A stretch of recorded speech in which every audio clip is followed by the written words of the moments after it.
Season 2 ini dimulai dengan diperlihatkan keadaan kubah setelah Julia melemparkan telur ke dalam danau. Kubah yang awalnya berwarna hitam perlahan-lahan mulai berubah menjadi putih. Namun anehnya perubahan warna kubah itu menyebabkan terjadinya aliran magnetik di sekitar kubah. Kubah itu pun mulai menarik semua barang-barang berbahan dasar besi seperti lonceng, paku, sampai sebuah mobil. Karena kejadian itu, eksekusi untuk Barbie pun akhirnya dihentikan. Sayangnya akibat pancaran magnetik itu, Linda pun tewas tertindih mobil setelah ia berhasil menyelamatkan Barbie. Di tempat lainnya terlihat Julia yang sudah sampai di tepi danau. Saat itu Julia pun terkejut melihat seorang gadis yang tenggelam di tengah danau. Tanpa pikir panjang, Julia pun langsung berenang untuk menyelamatkan gadis tersebut. Setelah dibawa ke tepi danau, Julia pun dihampiri oleh seorang lelaki bernama Sam yang berniat untuk membantunya. Sam pun mengajak Julia dan gadis itu untuk beristirahat di rumahnya. Setelah memastikan gadis itu baik-baik saja, Julia pun menitipkan gadis itu pada Sam, sementara ia akan kembali ke kota untuk melihat keadaan. Uniknya, begitu Julia pergi dari rumah Sam, secara bersamaan gadis itu juga tiba-tiba menghilang. Sesampainya di kota, Julia melihat Barbie dan yang lainnya sedang membuat gelombang magnetik raksasa untuk mengantisipasi masalah pada kubah. Barbie dibantu oleh seorang guru sains bernama Rebecca untuk membuat alat tersebut. Setelah alat itu diaktifkan, semua orang kecuali Julia, Barbie, dan Jim pun akhirnya pingsan. Setelah itu, Jim tiba-tiba melihat arwah Linda yang berbicara kepadanya. Linda berkata bahwa Jim harus bertanggung jawab atas semua kejahatannya dengan cara mengeksekusi dirinya sendiri. Julia yang melihat tindakan Jim lantas langsung berlari dan memotong tali yang mengikat leher Jim. Tak disangka, hal itu pun berhasil menormalkan kembali keadaan di dalam kubah. Para warga kembali terbangun dan kubah juga berubah menjadi transparan. Sejak saat itulah Jim berubah menjadi pribadi yang lebih baik. Ia merasa bahwa kubah telah menyelamatkan nyawanya, sekaligus memberikan kesempatan agar Jim bisa bertobat. Tak lama kemudian, Sam pun datang ke kota. Ia bertemu dengan Junior di dalam kedai. Tak disangka, Sam ternyata adalah kakak dari ibunya Junior, yang artinya ia adalah pamannya Junior. Semenjak kematian adiknya, Sam memang memutuskan untuk mengasingkan diri dari Jim dan Junior. Namun kali ini ia terpaksa pergi ke kota untuk mencari gadis misterius sebelumnya. Pada malam harinya, Angie pun tidak sengaja melihat gadis misterius itu sedang berjalan dengan tatapan kosong menuju ke arah sekolah. Angie yang khawatir lantas mengikuti gadis tersebut. Setelah masuk ke dalam sekolah, gadis itu pun kabur setelah melihat Angie. Saat Angie berusaha mengejarnya, ia pun tiba-tiba diserang dan dibunuh tepat di depan sebuah loker. Keesokan harinya, Julia melihat banyak sekali kupu-kupu yang menempel di kaca kamarnya. Begitu ia menempelkan tangannya di kaca, kupu-kupu itu pun langsung berkumpul di sekitar tangannya. Hal itu ternyata tidak hanya terjadi di rumah Julia. Entah mengapa populasi kupu-kupu tiba-tiba meningkat dalam waktu semalam. Semua lahan pertanian yang ada di Milchester terancam rusak karena dimakan oleh segerombolan kepompong. Rebecca yang melihat hal itu pun mulai takut jika populasi kupu-kupu itu akan membuat Milchester kehabisan bahan makanan. Singkat cerita, Junior pun ditugaskan oleh ayahnya untuk memeriksa keadaan setempat. Dari pemeriksaan itulah ia pun melihat segerombolan kupu-kupu yang sedang berkumpul menutupi mayat seseorang. Tak diduga mayat yang ia temukan tak lain dan tak bukan adalah mayat gadis yang paling ia cintai, yaitu Angie. Dengan langkah berat, Junior pun pergi ke kedai untuk menginformasikan hal itu pada yang lainnya. Barbie, Jim, dan Phil langsung berangkat ke TKP untuk menyelidiki kasus kematian tersebut. Tak jauh dari mayat Angie, mereka pun melihat sebuah jejak sepatu dari seorang wanita. Mereka menduga bahwa pemilik jejak itulah yang telah membunuh Angie. Sementara di tempat lain, gadis misterius itu pun terbangun di dalam hutan dan bertemu dengan Nori dan Joe. Mereka pun membantu gadis tersebut dan membawanya ke kota. Sesampai di kota, mereka pun terkejut melihat gedung sekolah yang tampak ramai. Kemudian mereka pun bertanya kepada Barbie mengenai apa yang sebenarnya terjadi. Barbie hanya terdiam dan mengucapkan bela sungkawa kepada Joe. Kabar itu tentu membuat Joe sangat sedih, terlebih saat ini mereka belum bisa menemukan pembunuhnya. Setelah itu, Barbie dan Julia pun membawa gadis misterius itu ke dalam rumah. Di sana, Barbie terlihat curiga pada gadis misterius tersebut. Meskipun belum ada bukti konkret, namun Barbie merasa bahwa gadis itu ada hubungannya dengan kematian Angie. Saat gadis itu sadar, Julia pun mencoba menanyakan beberapa hal kepadanya. Gadis itu pun mengaku bahwa ia ada di TKP kemarin malam. Ia mendengar suara teriakan Angie dan melihatnya dibunuh oleh seorang lelaki. Namun sayangnya karena keadaan sekolah yang gelap, ia pun tak bisa melihat lelaki itu dengan jelas. Di sisi lain, Jim, Barbie, dan Rebecca terlihat sedang berdiskusi untuk memusnahkan kepompong yang jumlahnya semakin meningkat. Saat itu, Barbie pun mengusulkan untuk menyiramkan pestisida di sekitar lahan pertanian untuk membunuh kepompong-kepompong tersebut.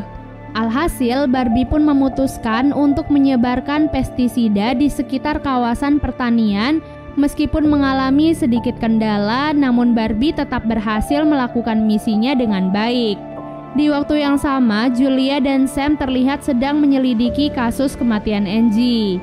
Saat sedang memeriksa tubuh Angie, Julia melihat jejak telapak tangan seorang lelaki di pergelangan tangannya. Itu artinya pembunuh Angie yang sebenarnya pasti adalah seorang lelaki. Keesokan harinya, hari pemakaman pun tiba. Joe terlihat sangat sedih melihat kakaknya yang sudah tidak ada. Begitupun dengan Junior yang tidak sanggup untuk menghadiri pemakaman tersebut. Beberapa hari kemudian, penyelidikan untuk kasus kematian Angie masih terus dilakukan, meski Julia dan yang lainnya masih belum menemukan titik terang. Tak lama kemudian, kejadian aneh lagi-lagi terjadi di kota Milchester. Kota itu tiba-tiba dilanda hujan berwarna merah seperti darah, namun airnya sangat panas. Para penduduk yang terkena air hujan pun mengalami luka bakar di sekujur tubuhnya. Sam, Julia, dan Barbie memutuskan untuk keluar dan mengevakuasi para warga. Sementara Jim dan Rebecca akan pergi ke penampungan air dan menetralisir airnya dengan air bersih. Di tengah perjalanan itu, Jim dan Rebecca dihadang oleh seorang lelaki misterius. Jim dikeluarkan dari mobilnya dan Rebecca diculik. Jim pun langsung menghubungi Barbie untuk mengirimkan bantuan untuknya. Di waktu yang sama, Joe, Nori, Junior, dan si gadis misterius sedang berada di sekolah untuk menyelidiki kasus kematian Angie. Saat itu, Joe iseng membuka sebuah tab yang ada di ruangan komputer. Kemudian ia pun terkejut melihat banyaknya email yang masuk ke dalam tab tersebut. Padahal selama ini jaringan keluar dinding sama sekali tidak berfungsi. Mereka pun melihat bahwa misteri kubah masih trending di Twitter. Di sana terdapat sebuah akun Twitter yang paling rajin memberikan update tentang perkembangan kubah. Nama akun Twitter tersebut adalah Hound of Diana. Akun itu ternyata juga mengirimkan sebuah email untuk Junior. Tak disangka pemilik dari akun tersebut ternyata adalah ibu Junior yang masih hidup. Ibunya mengirimkan sebuah video yang berisi penjelasan bahwa ia sebenarnya masih hidup dan bersembunyi di luar kubah. Kemudian ia pun berpesan kepada Junior untuk bertanya kepada seorang lelaki bernama Lyle jika ia memiliki pertanyaan seputar ibunya. Tak lama kemudian jaringan internet terputus kembali. Tak diduga orang yang telah mencelakakan Jim dan menculik Rebecca ternyata adalah Lyle. Lyle menculik Rebecca agar ia tak bisa melakukan apapun untuk menghentikan hujannya. Karena Lyle percaya bahwa hujan itu adalah kehendak Tuhan yang tak boleh ditentang. Hal itu sangat bertolak belakang dengan Rebecca yang selalu melihat segala sisi dari kacamata sains. Tak lama kemudian Barbie dan Julia pun sampai di tempat Jim dan menyelamatkannya. Kemudian Jim pun memberitahu mereka bahwa Lyle telah menculik Rebecca.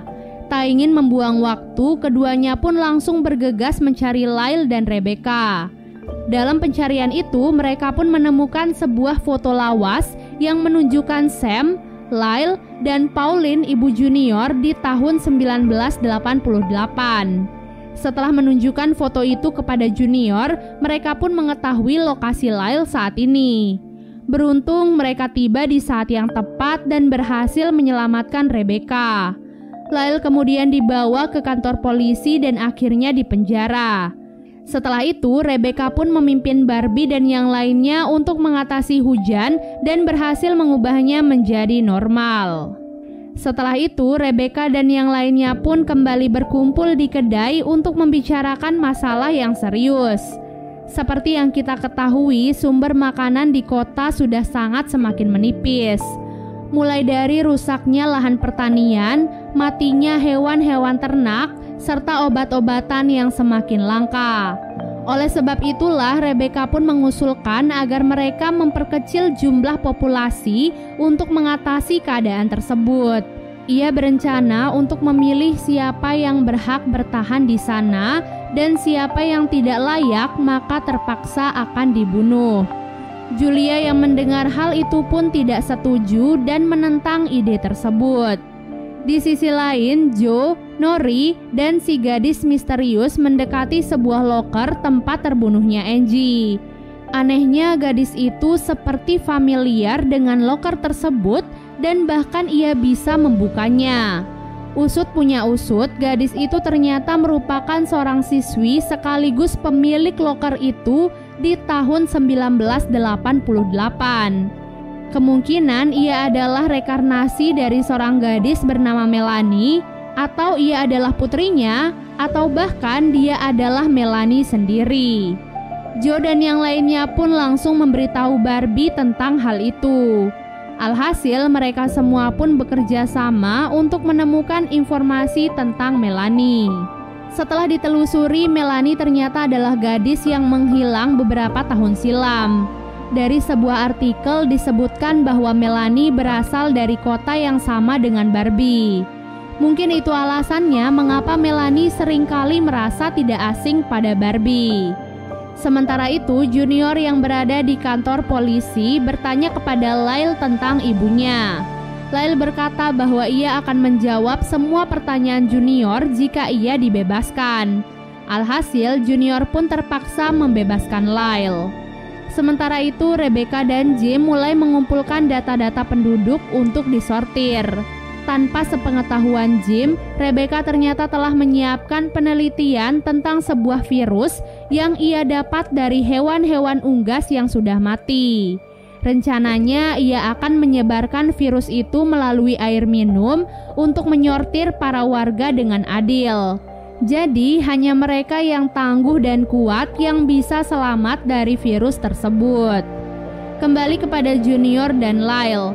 Saat itu, Lyle menunjukkan beberapa kartu pos yang dikirim oleh Pauline selama ini. Tak disangka semua kartu itu sama persis dengan semua yang terjadi di dalam kubah. Seolah-olah Pauline bisa melihat masa depan dan memprediksi semuanya. Kemudian saat Junior lengah, Lyle pun memukulnya dan kabur sambil membawa jurnal milik Pauline. Tak lama kemudian, Barbie dan yang lainnya pun menelusuri ke dalam hutan. Ketika Melanie menginjak sebuah bagian tanah, ia tiba-tiba melihat masa lalunya.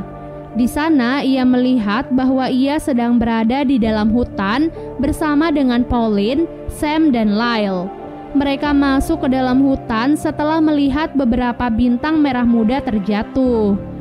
Kemudian mereka pun menemukan meteoroid yang berisi telur. Entah mengapa Melanie seperti tergerak untuk melindungi telur itu dari teman-temannya. Sampai akhirnya seseorang di antara mereka bertiga mendorong Melanie dan membuatnya tewas. Setelah mengetahui fakta itu, Melanie dan yang lainnya pun memutuskan untuk pergi menemui Sam. Sementara itu, Jim dan Rebecca yang berniat menyebarkan virus ketahuan oleh Julia dan Sam. Di hadapan para warga, Julia pun menangkap mereka dan memasukkan mereka ke dalam penjara. Keesokan harinya, Barbie pun datang ke rumah Julia. Di sana ia meminta Julia untuk berhati-hati kepada Sam karena ia sepertinya menyimpan banyak rahasia besar. Setelah itu, Julia dan Barbie pun mengumumkan kepada para warga untuk bekerja sama mengumpulkan bahan makanan agar mereka semua bisa bertahan hidup. Di waktu yang sama, terlihat Junior yang sedang bersama dengan Sam. Mereka berdua baru saja kembali dari tempat kerja Lyle untuk mencarinya. Setelah itu, Sam pun menawarkan minuman untuk Junior sampai ia mabuk. Disinilah terungkap bahwa pembunuh Angie yang sebenarnya ternyata adalah Sam. Setelah melihat jurnal milik Pauline, ia pun menyimpulkan bahwa Angie, Junior, Joe, dan Nori adalah orang-orang yang dipilih untuk menjaga kubah. Nah, jika mereka berempat dibunuh, maka kubah itu kemungkinan besar akan runtuh. Oleh sebab itulah, Sam dengan tega membunuh Angie dan bahkan berniat untuk membunuh 3 orang lainnya. Setelah itu, Barbie dan Julia yang sedang mengumpulkan bahan makanan tiba-tiba diserang oleh sebuah bom yang diletakkan di dalam sebuah kotak. Kejadian itu tentu menghancurkan semua bahan makanan yang sudah dikumpulkan. Para warga yang melihat hal itu pun marah dan menyalahkan Julia. Di tengah kekacauan itu, seorang nenek-nenek bernama Andrea terlihat membagikan minuman kepada para warga yang terluka. Hal itu pun membuat Julia merasa heran di mana Andrea mendapatkan minuman tersebut. Tak lama kemudian, Julia pun memutuskan untuk pergi ke rumah Andrea. Di sanalah Andrea menunjukkan stok makanan yang ia miliki. Ia berkata bahwa mendiang suaminya selalu mengumpulkan bahan makanan untuk situasi terdesak. Itulah mengapa ia memiliki stok makanan yang cukup banyak. Kini ia mempercayakan semua stok makanannya pada Julia untuk dibagikan kepada para warga. Part 1 ini pun diakhiri dengan sebuah rahasia di balik sebuah lukisan. Di sana terlihat sebuah lukisan menara dengan background merah dan hitam. Kemudian terdapat sebuah angka yaitu 1821 yang merupakan nomor loker tempat Angie dibunuh. Tanpa membuang waktu, Sam dan Junior pun langsung pergi ke loker tersebut. Mereka juga bertemu dengan Rebecca yang kebetulan sedang berada di dalam sekolah. Setelah membuka loker itu, mereka sangat terkejut karena loker itu merupakan pintu terowongan ke sebuah ruangan rahasia. Dan film pun selesai.